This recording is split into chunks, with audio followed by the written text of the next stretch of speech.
Chapter 5. So I came back from Guadeloupe from my vacation, feeling a little refreshed, even though I was depressed and had, whatever happened.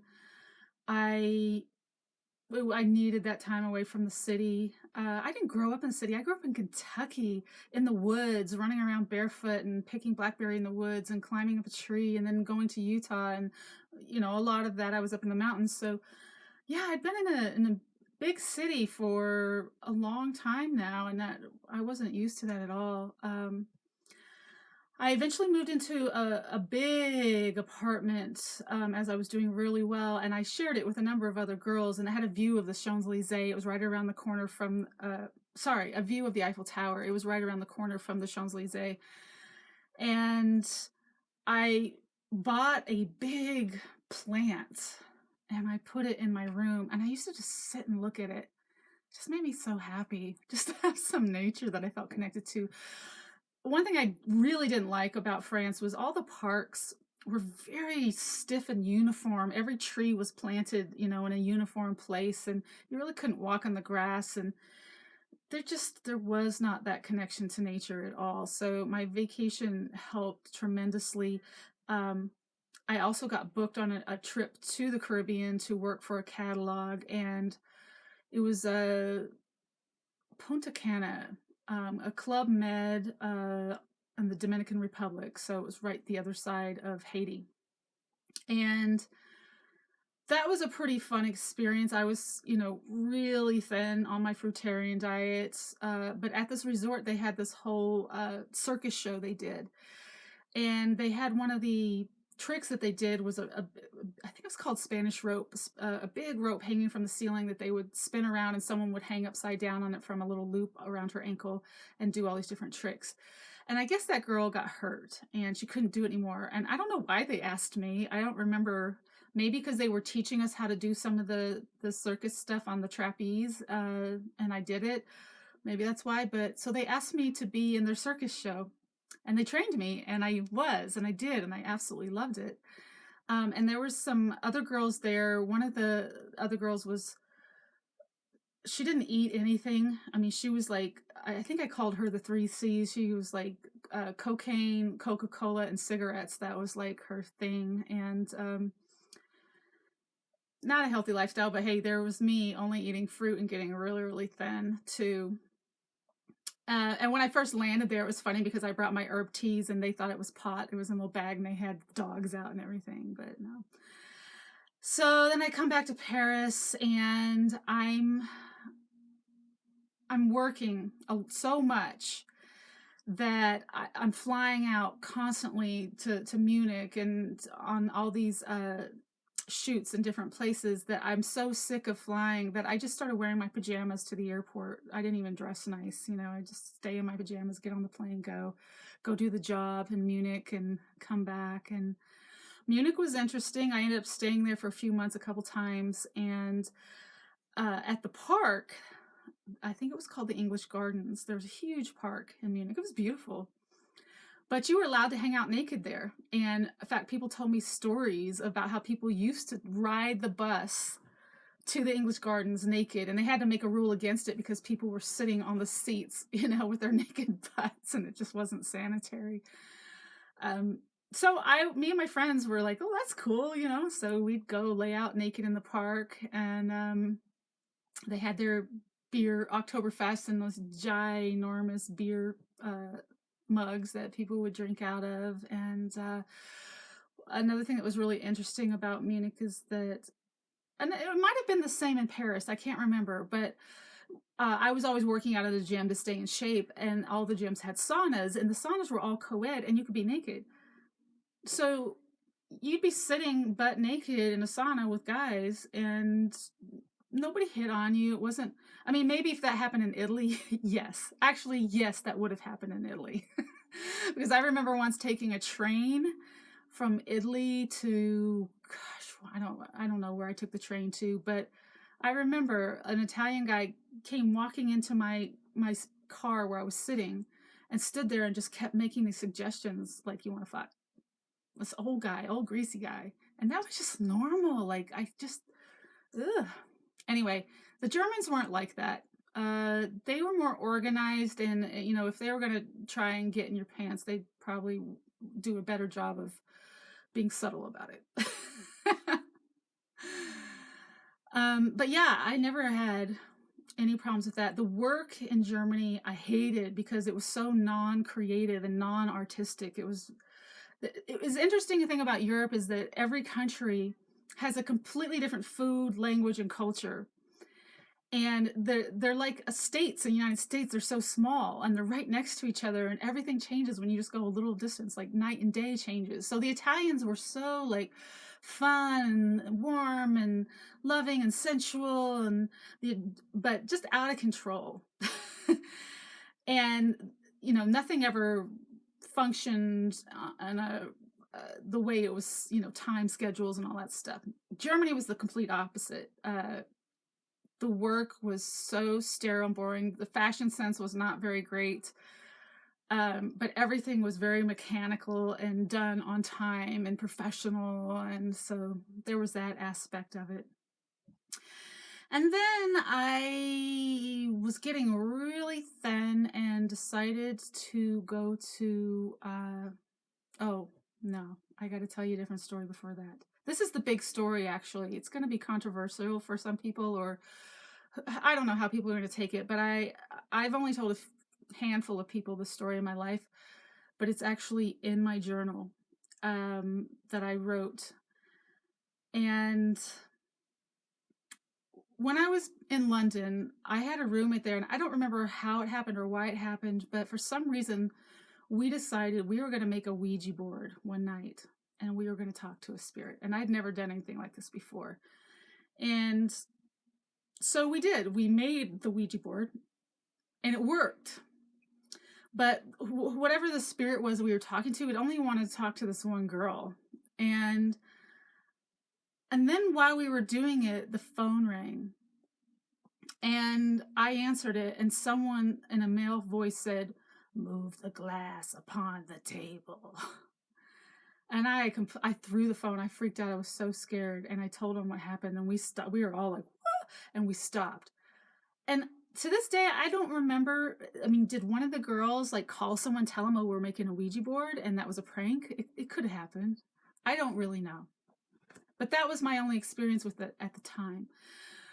But then, as I was getting on my puritanical spiritual trip, I was having all these experiences where, like, I would think of something, I had a question, and I would just get up. I'd have an impulse, and I would just get up, and I'd walk to a bookstore, and I'd walk in the bookstore, and I'd pull a book off the shelf, and I'd open the book, and there's the answer to my question.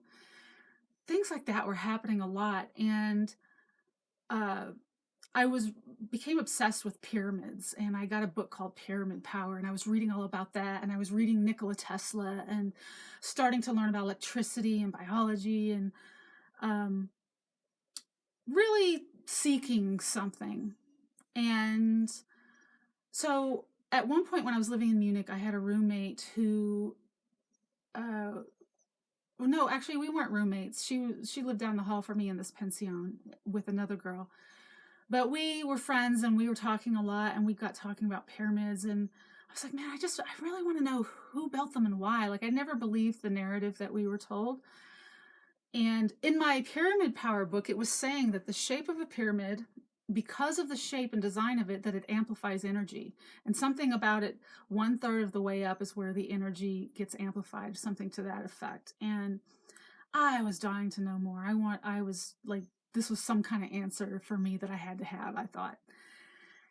And as we were talking about it, we said, I said, let's make a Ouija board and ask a spirit.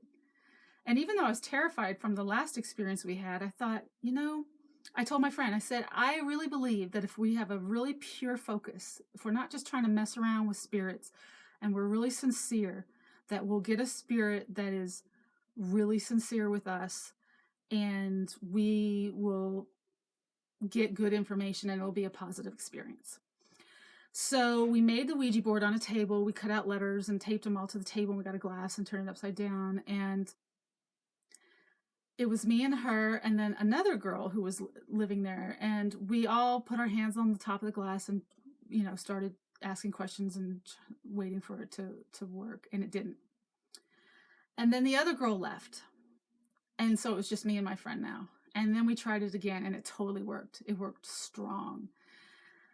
And so we started asking questions, and I have all this recorded in my diary. And at first there was some weird, like, I didn't understand what the spirit was saying.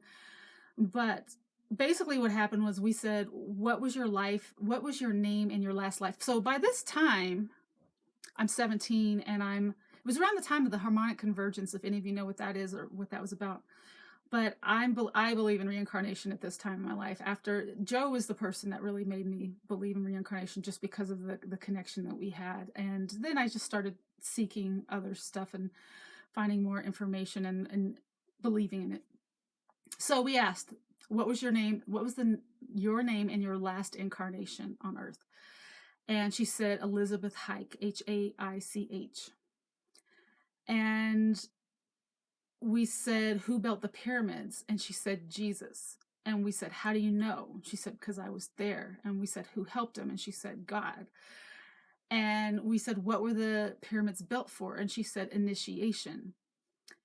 And at that point, my friend's face just went completely pale. She's like, oh my God, there's a book called Initiation, and it's written by Elizabeth Haich. And I was like, whoa. And then we asked how they built the pyramids, and she spelled out liquefy.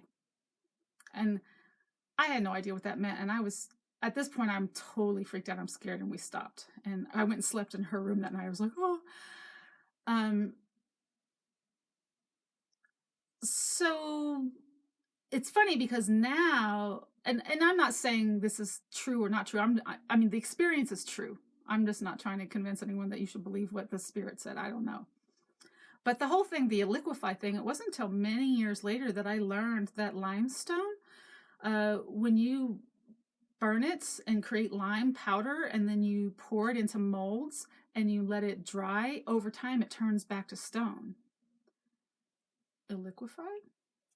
I don't know. So then we started asking her more questions, and one day we asked her, we said, is there someone here so I ordered the initiation book. Oh, and it turns out that my friend had another book written by the same woman called Yoga and Health. So I ordered the initiation book, and then we asked Elizabeth Haich on the Ouija board, another day, we said, is there someone here in Munich we can talk to?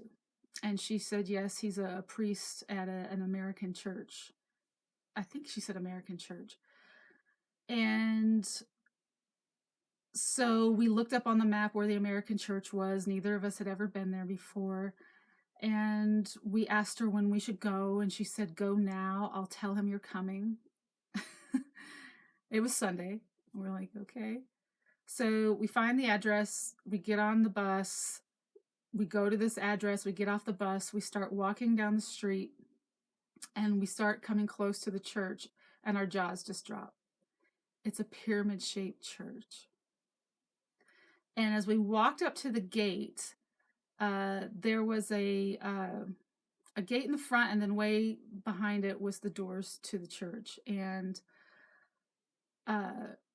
a guy walks out of the church who looks like the Mad Hatter. He's got this crazy gray hair and this pink plaid suit on. He walks, I mean, there was no one around when we came walking up, and he walks out and he goes, come on in, girls.